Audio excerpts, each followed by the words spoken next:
Hi friends, welcome back. तो चलिए हम लोग कंटिन्यू करते हैं अपने AWS ट्यूटोरियल को। और लास्ट टाइम हम लोगों ने सर्वर का सेटअप वगैरह कर लिया था, हमारे प्रोजेक्ट्स रन भी कर रहे थे हमारी खुद की आईपी पे। अगर मैं आपको दिखाऊं तो जो मैं आईपी थी 3.135.54.165, इस पे हमारा वैम सर्वर रन कर रहा है। और इसकी जगह पे आप कुछ भी रन करा सकते हैं, ये अब आपके समझ में आने लगा होगा धीरे धीरे। और अगर मैं इस पे एक पोर्ट पे भी प्रोजेक्ट रन कर रहा था जो कि था 2026, तो इस तरीके से मेरा ये पोर्ट पे भी प्रोजेक्ट अभी भी रन कर रहा है और मैं अभी इसे लोकल मशीन से एक्सेस कर पा रहा हूँ बाई आईपी।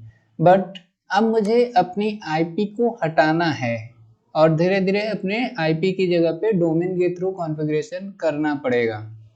तो इस चीज के लिए हमें अब अपने AWS कंसोल के अंदर कुछ और काम करने होंगे। तो यहाँ पे जो EC2 का डैशबोर्ड है ना, EC2 का ये डैशबोर्ड के अंदर मैं लॉगिन हूँ। इस पे मेरा एक इंस्टेंस है और एक इंस्टेंस रनिंग है। बाकी की पेयर वगैरह एक हमने बनाए थे जिसके थ्रू हम लोग अपना अकाउंट एक्सेस करते हैं, वो सब दिखा रहा है। और सिक्योरिटी ग्रुप हमारे पास दो है, एक डिफॉल्ट होता है, एक अपने ने खुद से जनरेट किया है, एक इलास्टिक आईपी भी हमने बनाई थी। ये सब चीजें आपको ऑलरेडी क्लियर हैं।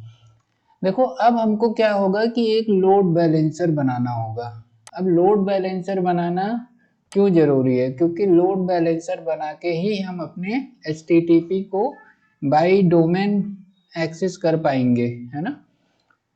तो आइए देखते हैं कि लोड बैलेंसर कैसे बनाएंगे। आप यहाँ से भी जाके डायरेक्ट बना सकते हैं या लेफ्ट साइड में आइए थोड़ा सा नीचे, तो यहाँ पे एक लोड बैलेंसिंग करके साइड मेन्यू मिलेगा। उसके अंदर दो ऑप्शंस है, load balancer and target group.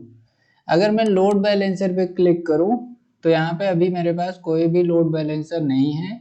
आप सिंपली यहाँ आके क्रिएट कर सकते हैं और देखो यहाँ पे ये अब बता रहा है कि आप किस टाइप का लोड बैलेंसर चाहते हैं, एप्लीकेशन या नेटवर्क या गेटवे लोड बैलेंसर। यहाँ पे कई टाइप के हैं और हम लोगों को अपने HTTP और HTTPS को कंट्रोल करना है, तो हम लोग एप्लीकेशन लोड बैलेंसर करेंगे। हमारे लिए जो लोड बैलेंसर यूजफुल है वो यही है ना, नॉर्मली। तो हम लोग इसको क्रिएट करेंगे। बट मैं कहूँगा कि अभी इसको क्रिएट करने से पहले आप आगे बढ़ेंगे तो आपसे अभी आगे चलते ही जैसे ही आप आगे बढ़ेंगे ना, तो आपको एक चीज़ और पूछी जाएगी जो आपको बनानी होगी। देखिए यहाँ पे आता है सिक्योरिटी ग्रुप। हमारे पास लॉन्च विजो 2 तो है ही सिक्योरिटी ग्रुप। ओके, इसको सेलेक्ट कर दे और एक बाय डिफॉल्ट सेलेक्ट था। देखो यहाँ पे हमको आता है क्या है ये, सेलेक्ट टारगेट ग्रुप, और हमारे पास कोई भी टारगेट ग्रुप है नहीं। तो हम टारगेट ग्रुप को यहाँ से भी क्रिएट कर सकते हैं, या फिर अगर मैं EC2 के डैशबोर्ड पे फिर से आ जाऊं तो आपको दिखाता हूँ जहाँ पे हमने लोड बैलेंसर बनाया था उसी के नीचे हमारे पास टारगेट ग्रुप भी है। तो सबसे पहले हम लोग टारगेट ग्रुप बना लेते हैं, क्योंकि लोड बैलेंसर बनाने से पहले या लोड बैलेंसर को बनाते समय हमें एक टारगेट ग्रुप की जरूरत पड़ती है। तो ये हम टारगेट ग्रुप बनाते हैं, जो कि चलो अभी ये भी हमारे पास बिल्कुल ही फ्रेश है, इस पे भी मेरे पास कोई भी टारगेट ग्रुप नहीं बने हुए हैं। तो हम आके यहाँ पे टारगेट ग्रुप क्रिएट करते हैं और आप एक नाम दे सकते हैं। इसका नाम दे सकते हैं कोर टारगेट ग्रुप।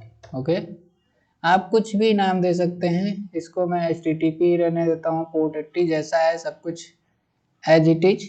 आपकी अगर फाइल index.html है या कोई डिफरेंट फाइल है तो आप यहाँ पे पाथ भी दे सकते हैं। तो ये क्या करेगा, आपके इस पोर्ट पे डायरेक्टली उस फाइल को पिक करेगा। फिलहाल मैं मेन रूट फाइल ही रख देता हूँ और हमारा टारगेट ग्रुप सक्सेसफुली क्रिएट हो चुका है। सिंपली इतना ही करना था, है ना, इतना ही करना था और आपका टारगेट ग्रुप यहाँ पे क्रिएट हो चुका है। इसके बाद अब हमको लोड बैलेंसर बनाना चाहिए। लोड बैलेंसर ये बेसिक प्रॉपर्टी है, पोर्ट वगैरह जो आपको वहाँ पे दिखा वही सब है। आप बाकी इन चीज़ों को पढ़ लें, बहुत ज़्यादा इसको डिस्टर्ब करने की ज़रूरत नहीं है। जो है नॉर्मली जितना देता है वो सफिशिएंट देता है। इसके बाद हम आते हैं लोड बैलेंसर पे, और अब हम लोग अपना एक लोड बैलेंसर क्रिएट करेंगे। यहाँ पे क्रिएट लोड बैलेंसर है, इसको क्रिएट करेंगे और यहाँ पे हम नाम दे सकते हैं कोर सॉल्यूशंस।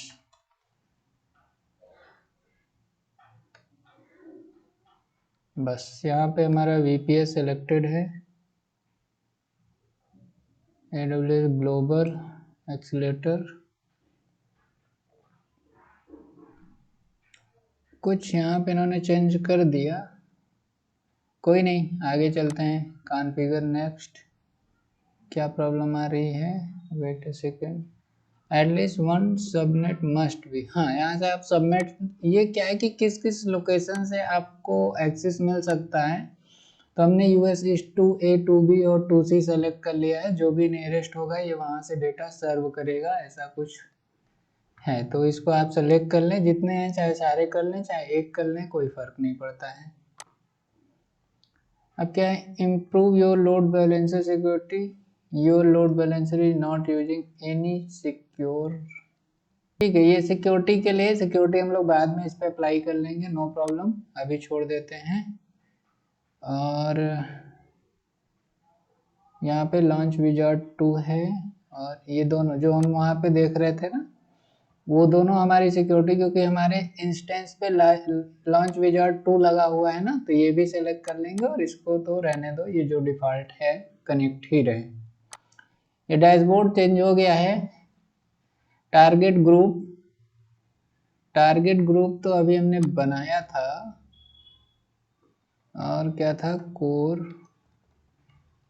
भाई हमने भी टारगेट ग्रुप बनाया, तो फिर से टारगेट ग्रुप क्यों, एग्जिस्टिंग टारगेट ग्रुप। फिर से मैं बता रहा हूँ, ये चूंकि चेंज हो गया तो थोड़ा सा मुझे भी समझना पड़ रहा है। जस्ट ये वीडियो बनाते बनाते ये डैशबोर्ड चेंज हुआ है, तो नो इशू। अभी हमने एग्जिस्टिंग टारगेट ग्रुप किया और यहाँ पे कोर टारगेट ग्रुप हो गया। ओके, ये नॉर्मल हो गया। अब रजिस्टर एंड टारगेट्स 480, ठीक है, रिव्यू कर लेते हैं, क्रिएट कर लेते हैं। Successfully created load balancer. अब हमारा लोड बैलेंसर क्रिएट हो चुका है, और AWS ग्लोबल, चलो इसको क्लोज करते हैं। ये हमारा लोड बैलेंसर है, इस पे देखते हैं हमको कुछ डेटा मिल रहा है कि नहीं। एक हमको DNS मिला है, इस DNS को कॉपी करते हैं और इसके थ्रू कुछ एक्सेस करने की कोशिश करते हैं। तो अभी हम देख रहे हैं कि यहाँ पे एक्सेस नहीं हो रहा है, और हमें एक्सेस होना चाहिए इसी DNS के थ्रू। तो मैं चेक करता हूँ कि आखिर प्रॉब्लम क्या है। तो ठीक है फ्रेंड्स, आप लोग बिल्कुल भी परेशान मत होइएगा, क्योंकि थोड़ा सा यहाँ इंटरफेस चेंज हुआ तो मैं भी कंफ्यूज हो गया। लेकिन हम लोगों ने जो कुछ भी किया था एकदम प्रॉपर सही था, उसमें कोई भी प्रॉब्लम नहीं थी। बस आपको, आप जब नया लोड बैलेंसर बनाए तो थोड़ा सा 1-2 मिनट का वेट कर ले। ये चीज़ों को एक्टिवेट होने में थोड़ा सा टाइम लग जाता है। जस्ट मैं आपको दिखाता हूँ, अभी EC2 का डैशबोर्ड देखो कैसे आ रहा है। अभी ठीक हो गया। आई थिंक कुछ प्रॉब्लम हो रही है, I don't know what, but ठीक है। जो हम लोगों ने लोड बैलेंसर बनाया, अब इसके अंदर हम आएंगे तो मुझे अपना लोड बैलेंसर मिल जाएगा, और उसका DNS नेम मिल रहा है। अब DNS नेम क्यों बनाना जरूरी है ये भी समझो। अभी मैं एक बार आपको चला के दिखाता हूँ। जो कुछ भी किया गया था एकदम परफेक्ट था, सब कुछ सही था, बस थोड़ा सा वेट करना था, 1-2 मिनट में ही ये चल गया है ना। तो आप इतना करने के बाद देखिए ये परफेक्ट चल रहा है। तो जब आप इतना कर लें तो जस्ट आपको ये DNS नेम यहाँ से कॉपी करना है, और आपको इसको किसी भी ब्राउजर पे आके आप जब हिट करेंगे तो आप देखेंगे कि ये प्रॉपरली जो आपकी IP से चल रहा था उसकी जगह पे आपको अब कुछ डोमेन जैसा मिल चुका है। बट वेट, ये आपका रियल डोमेन नहीं है। हाँ, लेकिन अब ये बिना IP के भी चल रहा है, और ये बनाना जरूरी था। मैं समझाता हूँ अभी क्यों जरूरी था। फिलहाल आप ये ध्यान रखिए कि जब आप सब कुछ बना लें तो 1-2 मिनट का वेट कर लें।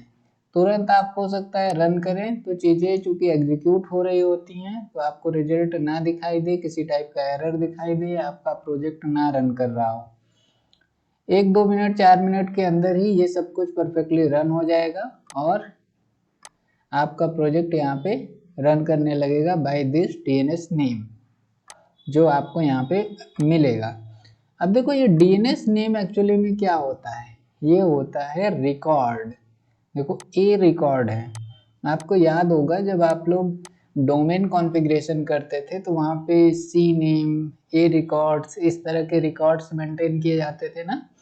ये बेसिकली वही है, ये आपको हिट नहीं करना है। अब हम लोग जब आगे डोमेन कॉन्फ़िगर करेंगे तो वहाँ पे इस रिकॉर्ड को यूज कर लेंगे और जैसे ही इस रिकॉर्ड को यूज करेंगे तो हमारा डोमेन इस रिकॉर्ड के साथ कनेक्ट हो जाएगा और जब हम अपना डोमेन हिट करेंगे तो इनडायरेक्टली वो इसी डीएनएस को हिट करेगा जिससे हमारा प्रोजेक्ट, हमारी वेबसाइट हमारे उस रियल डोमेन से रन करने लगेगा। ये रियल डोमेन नहीं है बल्कि ये ए रिकॉर्ड है ना। C name, a text, text record होते हैं, सी नेम होते हैं, इस तरह के बहुत सारे आपने डोमेन कॉन्फ़िगरेशन किया होगा तो आपको पता होगा। तो अभी देखो यहाँ पे हमको एक ए रिकॉर्ड मिल चुका है और इसका यूज करके हम लोग अपना डोमेन कॉन्फ़िगरेशन कर सकते हैं।